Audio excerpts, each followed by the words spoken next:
Hello दोस्तों, मेरा नाम निशांत है और आप सभी का स्टडी विथ निशांत चैनल पे स्वागत है।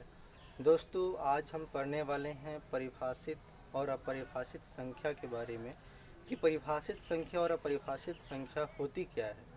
आपने कई बार पढ़ा होगा कि 1/0 जो है कि यह परिभाषित संख्या है। आपने रट लिया कि 1/0 जो है कि एक अपरिभाषित संख्या है, लेकिन 1/0 एक अपरिभाषित संख्या कैसे है, इसके बारे में आपको कई बार पता नहीं होता है, और जिनको पता नहीं होगा उनको आज इस वीडियो में पता भी हो जाएगा।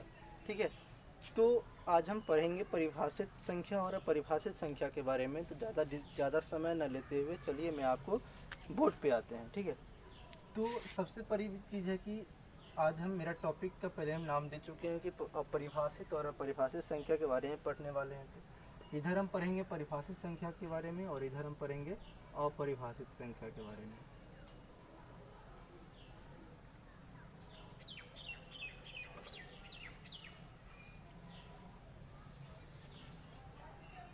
ठीक है, इधर हम पढ़ेंगे परिभाषित और इधर पढ़ेंगे अपरिभाषित संख्या के बारे में कि होता क्या है। आपने कई बार सुना होगा कि 1/0 जो है कि अपरिभाषित संख्या, आपको टीचर रटा दिया और आप रट गए। हम लोग भी ऐसे करते थे, लेकिन हम लोग को उस तरह से टीचर पढ़ाने वाला नहीं था, बताने वाला नहीं था, इसलिए हम लोग को बहुत लेट से पता चली कि अपरिभाषित संख्या 1/0 कैसे होती है। ठीक है, तो आज हम इसी में आपको बताएंगे कि 1/0 एक अपरिभाषित संख्या कैसे होती है। ठीक है, तो सबसे पहले हम पढ़ेंगे परिभाषित संख्या के बारे में। तो परिभाषित संख्या के बारे में अगर आपको पता होगी तो आप ये जानते होंगे कि किसी भी संख्या को किसी दूसरे संख्या से भाग करते हैं, अगर वो पूरी तरीके से कट जाता है, ऐसे नॉर्मली कट जाए या फिर दशमलव के बाद भी कट जाता है, तो वो संख्या क्या कहलाती है? परिभाषित संख्या कहलाती है।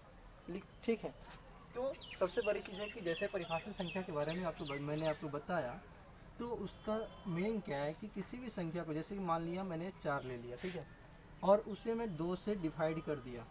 2 से डिवाइड करने के बाद वो कट गई, 2 2 जा 4, यानी कि 2 मरतबे कट गई ना।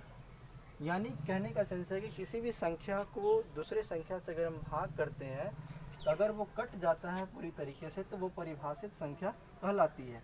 जैसे हम दूसरी संख्या ले लेते हैं, एक और एग्जाम्पल 6/3 ले लेते हैं। ठीक है, 6/3 ले लेते हैं। 6 में अगर 3 से डिवाइड करते हैं तो ये भी 2 2 जा 4 कट जाती है। यहाँ पे ले लेते हैं 12 और 3 ले लेते हैं। ठीक है, 3 4 जा 12, यानी कि ये भी 4 मरतबे कट गई। कहने का सेंस है कि किसी भी संख्या को दूसरे संख्या से भाग करने पर अगर कट जाती है तो वो संख्या परिभाषित संख्या कहलाती है। लेकिन मैंने आपको एक चीज़ और बताया था कि दशमलव के बाद भी कट जाए। ठीक है, दशमलव के बाद भी कट जाए, तो जैसे यहाँ पे मैंने 2 ले लिया। ठीक है, 1/2 ले लिया, तो इसको मैंने डिवाइड किया। सबसे पहले 1 में 2 से डिवाइड किया। ठीक है, 1 में 2 से डिवाइड किया तो यहाँ पे पहले 0 से लगेगा। ठीक है, 0 आई, रिमाइंडर 1 आया, यहाँ पे दशमलव दे दिया, यहाँ पे 0 आ गई। ठीक है, 2 5 जा 10, यानी कि कट गई ना। ये पूरी से पूरी तरीके से कट चुकी है।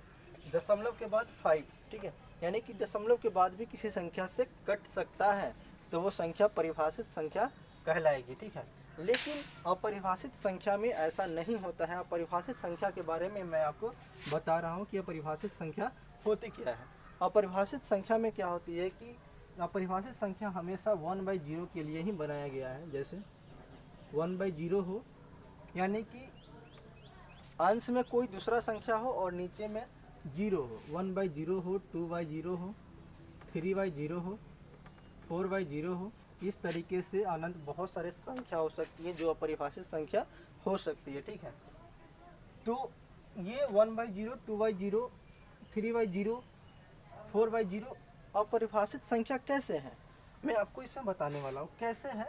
ये देखिए, आपने रट लिया कि 1/0 अपरिभाषित संख्या है, लेकिन ये कैसे है इसके बारे में यहाँ पे देखिए। जैसे 1 में 0 से डिवाइड करना है, 1 में 0 से डिवाइड करना है, तो यहाँ पे सबसे पहले क्या करेंगे कि 0 से लगाएंगे 0 मरतबे। ठीक है, तो 0 आ गई, यहाँ पे रिमाइंडर 1 आया। ठीक है, रिमाइंडर 1 है, यानी कि शेषफल 1 आ गया। ठीक है, शेषफल 1 आ गया, फिर हम 0 में 1 से लगाएंगे, यानी कि 0 1 जा 0, फिर 0 आ गई, यहाँ पे फिर रिमाइंडर 1 आ गया, फिर 2 मरतबे लगाएंगे, फिर 0 आ गई यहाँ पे, फिर रिमाइंडर 1 आ गया। कहने का सेंस ये है कि इसमें संख्या में 0 से कितनी बार भी लगाए, कितनी बार भी लगा दे तो हमेशा वो संख्या रिमाइंडर 1 ही लाएगा।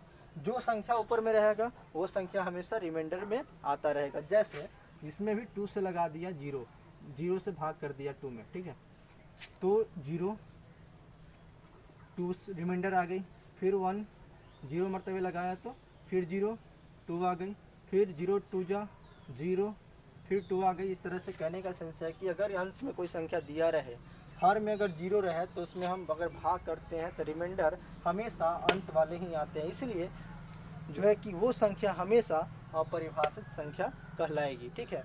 यानी कहने का सेंस है कि जिस संख्या में अगर हम 0 से भाग करते हैं, ठीक है, वो हमेशा रिमाइंडर में 1 आता रहता है, इसलिए वो संख्या जो है कि अपरिभाषित संख्या कहलाती है। क्योंकि ये कभी कट ही नहीं सकता है, कभी नहीं कट सकता है, चाहे आप 100 मरतबे लगा दे, 200 मरतबे, अनंत तक लगा दो, कितना भी लगा लो, लेकिन ये संख्या नहीं कटेगी, इसलिए ये संख्या अपरिभाषित संख्या कहलाती है।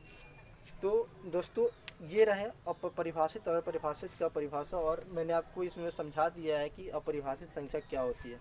परिभाषित तो सबको पता होती है, लेकिन अपरिभाषित में कई लोगों को दिक्कतें होती है, इसलिए मैंने आपको इसमें बताया। दोस्तों अगर ये वीडियो आपको पसंद आई होगी तो मेरे इस चैनल को सब्सक्राइब करें और मेरे इस चैनल के साथ जुड़ जाएं।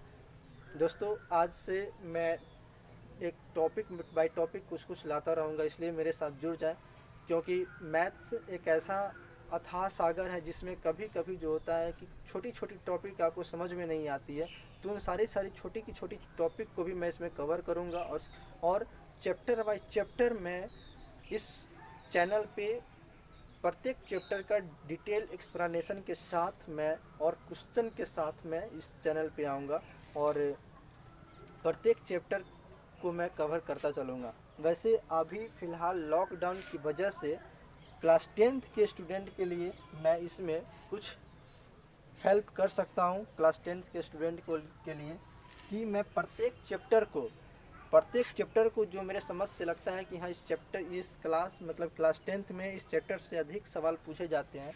जैसे मैंने आपको बताया कि त्रिकोणमिति, जैसे त्रिकोणमिति हो गई, हाइट एंड डिस्टेंस हो गई, नंबर सिस्टम हो गई, और बहुपद हो गई, 2-4 वाले रैखिक समीकरण हो गई, इन सारी की सारी टॉपिक से बहुत सारे सवाल पूछे जाते हैं। इसलिए मैं आपको प्रत्येक चैप्टर को मैं कोशिश करूँगा कि प्रत्येक चैप्टर को मैं इसमें कवर कर दूँ ताकि आपको दिक्कतें नहीं हो, ठीक है, आप अच्छे से एग्ज़ाम दे सकें और मैं आपका थोड़ा सा हेल्प कर सकूँ।